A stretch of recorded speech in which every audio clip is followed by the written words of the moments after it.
Good evening, dear listeners. Felix here, your trusted archivist, and I must say, tonight's tale is one for the history books. Or perhaps the files left better unread, for you will not believe what we have uncovered this week. This is the kind of story that makes you question just how much of the world is mapped out and how much remains deliberately concealed. Now, you've heard the whispers, stories of governments dipping their fingers into realms they don't fully understand, poking and prodding at the edges of reality. But what if I told you that it all started not with curiosity, but with a war? So let me take you back. No, not to the Cold War as you might expect, but further to the chaos of World War II.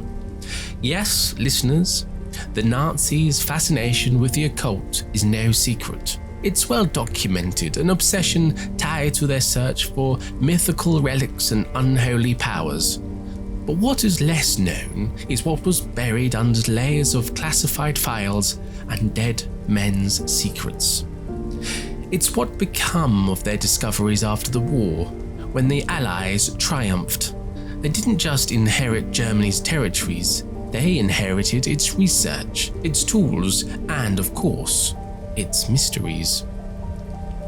Among many of these, there was a certain device. No ordinary contraption, mind you. This was called the Geistertor, or Ghost Gate.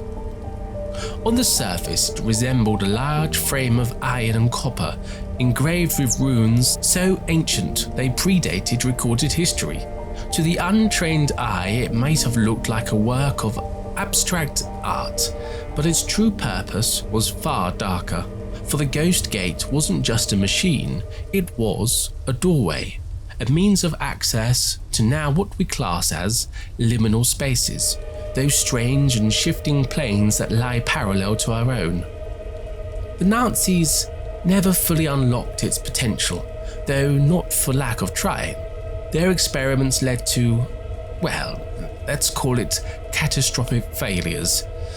Entire rooms vanishing from existence, test subjects returning mangled and changed in ways that defy description. But the potential was undeniable, and when the Allies swept through Germany, they confiscated the device and its scattered blueprints. Now, here's where things grow murky, for after the war, the Ghost Gate didn't remain in one place. It was split apart, divided between the British, American, and Soviet forces, each side hoping to outpace the others in mastering its secrets, and for years the pieces sat in silence, locked away in military vaults until, of course, curiosity got the better of them. In Britain, the device was housed in a nondescript warehouse near Aldershot. The official stance that it was a mere artifact of the war, too esoteric to be practical. But in the late 1980s, amid the rising tensions of the Cold War, that stance shifted. Small, covert teams of scientists and occult specialists began to tinker with the Ghost Gate, attempting to recreate the experiments documented in the German files. And what did they find? A peculiar limitation, for the gate didn't allow them to travel between worlds as some had hoped. Instead, it acted like a magnifying glass, pulling the nearest plane of existence into view. What lay on the other side depended not on will or intention, but on proximity. The British scientists, it seemed, had hoped for a wonderland, however had found only the abyss. Unsettled, the experiments were shut down, the device locked away once more, and for decades it gathered dust until the 2000s. Yes, dear listener, it was during the early days of our so-called digital enlightenment when humanity began to believe we could explain away every mystery that the Ghost Gate was brought out again. The military, driven by the whispers of what the Americans had accomplished at Montauk and what the Soviets had attempted beneath the Ural Mountains, decided to see if the gate could be refined, modernized, made controllable. Unfortunately, they were wrong. But we'll pause here, for the tale only grows stranger. The echoes of what they found or where they travelled, and as far as the links to the infamous Red Room and its modern myths, stay tuned. Until then, take a moment to like, subscribe and comment on the channel to ensure that we continue making loads more of these wonderful stories for you guys here. Where were we? Ah yes, the mid-2000s, an era of rapid scientific advancements, bureaucratic cost-cutting, and more than a few questionable decisions. Picture this. We're at CERN, Europe's crown jewel of scientific inquiry, in the throes of preparing the Large Hadron Collider for its first experiments. Money was always tight, and requests for donations of equipment and technology were sent out to all European nations. The UK was always keen to save a few quid, opted for a rather unconventional approach. Instead of purchasing new supplies or sending cutting-edge tech, someone in Whitehall suggested raiding their old military lockups. Why waste taxpayers' money when the mothballed remnants of bygone experiments could be stripped for parts? This, dear listeners, is where our story takes a turn. For among the dusty shelves and the forgotten crates of those lockups, in a facility whose very existence had been erased from public records, they found it again. The Ghost Gate, or rather, what was left of it. Now, I've seen the photos. Imagine a pair of massive double doors, each twice the size of a standard garage door, their surfaces dull and tarnished with age. On either side stood hulking pillars of equipment. Steel cabinets bristling with wires, vacuum tubes, and dials that wouldn't look out of place in a 1930s science fiction serial. Tesla coils rise menacingly, their metal surfaces scarred by decades of disuse, while banks of heavy levers and industrial switches protrude from consoles adorned with faded labels and blocky utilitarian fonts. Does get stranger, for in the 1980s, during an earlier attempt to resurrect the project, someone had jerry-rigged the Ghost Gate with modern but now laughably outdated technology, early computer monitors with boxy keyboards, floppy disk drives and humming with potential obsolescence. Cables sneaked between ancient and modern, creating a Frankenstein hybrid that seemed more like a prop than a working machine. And yet, when one curious scientist at CERN decided to power it on, the Ghost Gate came to life. The initial sound was described as a low, resonant hum, one that vibrated deep in the chest as though the machine itself was stirring after a long slumber. Lights flickered erratically, then steadied. The Tesla coils cracked with a blue haze of energy, then almost imperceivably at first, the space between the door began to shimmer. This wasn't the mundane shimmer of heat or light. No, it was something altogether alien. The air seemed to ripple and twist, as if reality itself was being folded. Within minutes, the shimmer deepened into a swirling, blood-red void, the gateway to somewhere else. By the time the higher-ups were called in, it was already too late to turn back. The Ghost Gate had done its job. A dimension, self-contained, eerie and hostile, had been opened. No, this was something far more controlled and deliberate. A pocket dimension, if you will.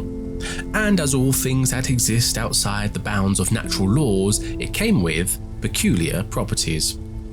The space beyond the Ghost Gate became known as the Red Room.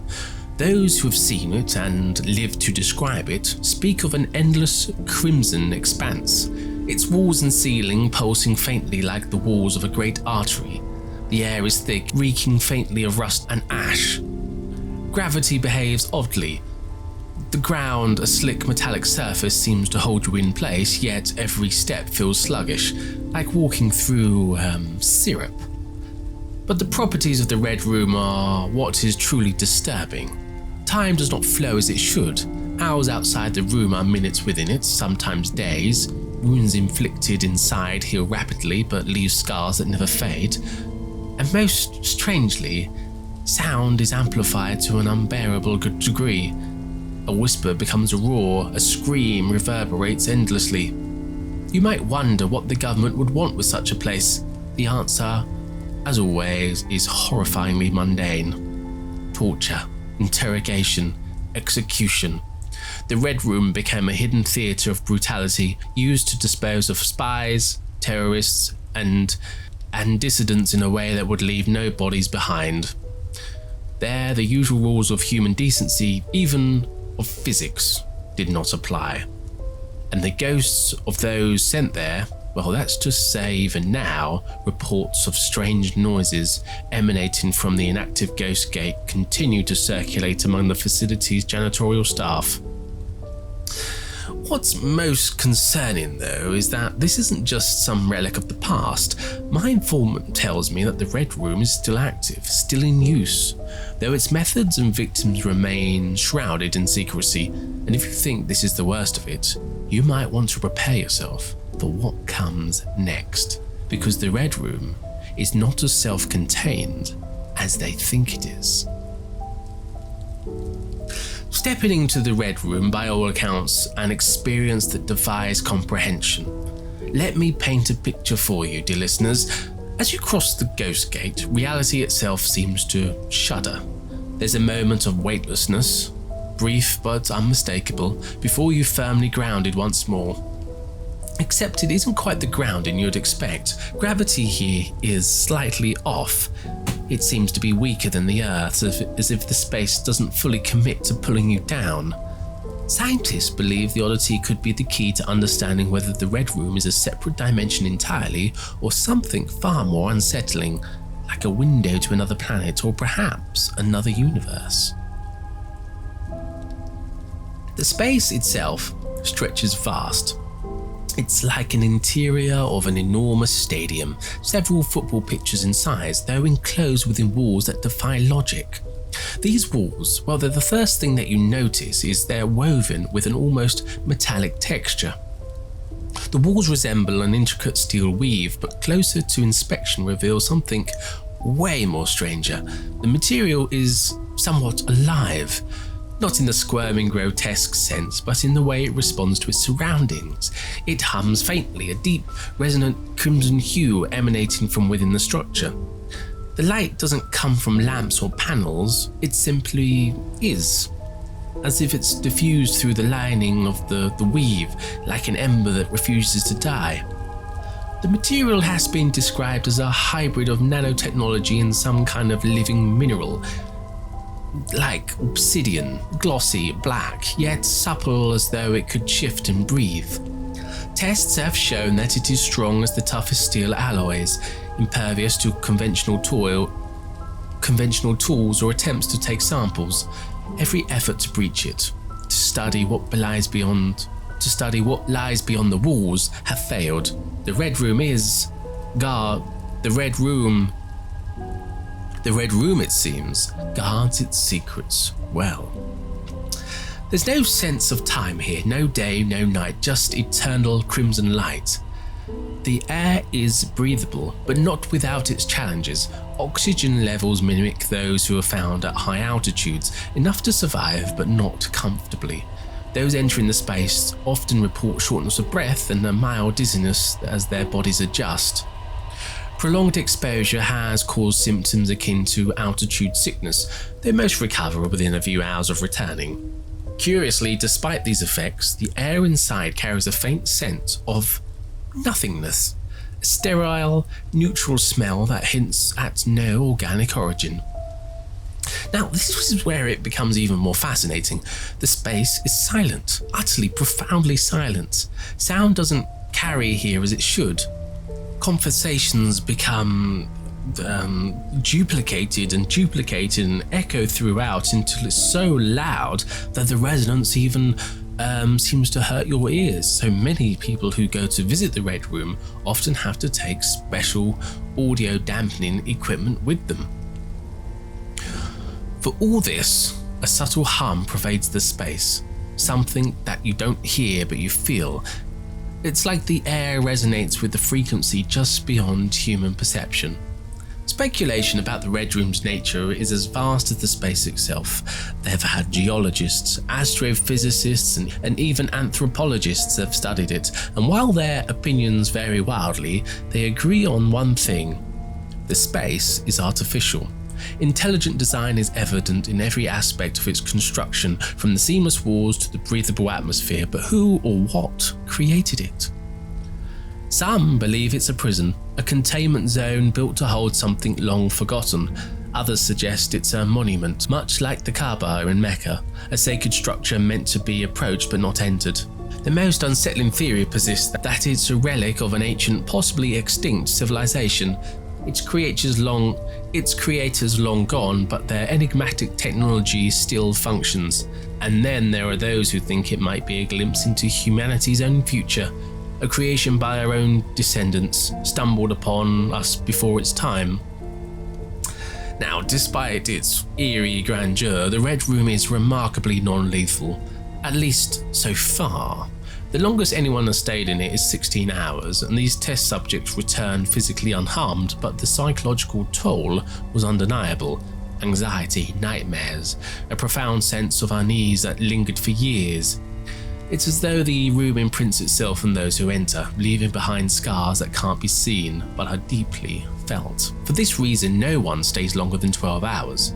The government is keen to minimise risk and has restricted access to short, tightly monitored expeditions. And yet the room continues to draw people in, scientists, theorists, and of course those shadowy figures who operate far from the public eye. So, what is it then? A prison, a sanctuary, a portal to another time, another world, or is it something we haven't yet begun to fathom? All I know is whatever is the purpose, whatever secrets it holds, the Red Room is waiting. A place where the boundaries of ethics, physics, and reality blur into a crimson haze. Let's think and classify this strange phenomenon. As I mentioned earlier, the atmosphere in the Red Room carries an almost sterile scent, undercut by something darker. A faint tinge of burnt charcoal and bile, sharp and acrid at the edges. It's the kind of smell that clings to the back of your throat, leaving you with an uneasy sense that something is wrong, fundamentally so. And it's not just the air itself, it's the space. There's a growing belief among some researchers, not entirely without merit, that the Red Room may not be a room at all, but a living entity. Think about it. Breathable air, despite the thinness, suggests a natural conversion process, CO2 transformed into oxygen, a vast biological system at work. But what does it feed on? That's the million-pound question, isn't it? Perhaps it's the air itself, or perhaps it's the unfortunate souls who stay there too long. So far, no one's been long inside enough to confirm if the space has an appetite, but the suggestion lingers like a bad taste in the mouth. What if the Red Room doesn't just hold people? What if it consumes them piece by agonizing piece? This hasn't stopped governments from exploiting it, of course. With no laws, no jurisdiction, and no accountability, the Red Room is a perfect tool for interrogations and worse. Prisoners are taken inside, kept for days, sometimes weeks until their minds unravel. The room, with its strange, oppressive nature, seems to do most of the work, and by the end of the second week, subjects are typically broken, babbling wrecks willing to share any secret, confession, or crime, or provide any intelligence. It's worth noting that this isn't just a British operation. Whispers in the halls of the archivists suggest that the few select governments are not only aware of the Red Room, but actively use it. These countries pay dearly for the privilege, sending political prisoners, terrorists, and other undesirables into the Crimson Void in exchange for intelligence or favours. The funds bolster the UK's economy, creating a macabre arrangement that most of the world will never know about. And the results? Well, they speak for themselves, don't they? Or don't, depending on how much you trust what we're told. Information extracted from the Red Room has reportedly foiled terrorist plots, uncovered hidden insurgencies, and even led to the discovery of Osama bin Laden's whereabouts. It's chilling to think that such a place might be pivotal in shaping history, all while existing entirely outside the rule of law. But what about other countries? If the UK has a Red Room, it's almost certain that Americans and the Russians and possibly others have similar spaces. There are whispers, of course, vague suggestions of the obsidian grid in Siberia or the endless vault buried beneath Nevada. Each space, we assume, has its own unique properties, shaped by whatever or whoever created them. We here in the archives naturally are not privy to those secrets. Those are the sorts of things that fall squarely into Edward Warrington's domain: global affairs, international security, and the kind of work that rarely makes it into our files. So with this all in mind, how would I classify the Red Room? Well, after much deliberation, I've decided on Class 7 Unclassified Dangerous Phenomena. It defies easy categorization, existing at the intersection of multidimensional, biological, and psychological anomalies. It's a prison, a tool, a weapon, and perhaps even a living entity all rolled into one. Well, whatever it is, one thing's certain. The Red Room is not a place for the faint of heart. And with that, we'll bring this episode to a close. If you've enjoyed the deep dive into one of the most mysterious and unsettling spaces documented by our government and beyond, please let me know. As you may have noticed, we've been shifting towards YouTube Shorts lately to reach a wider audience. But if these longer episodes resonate with you, let me know in the comments or simply like and share the podcast. Your feedback helps us decide what to focus on next. So until next time, stay curious, stay safe, and keep your distance from any glowing red doors you might encounter. Felix, signing off.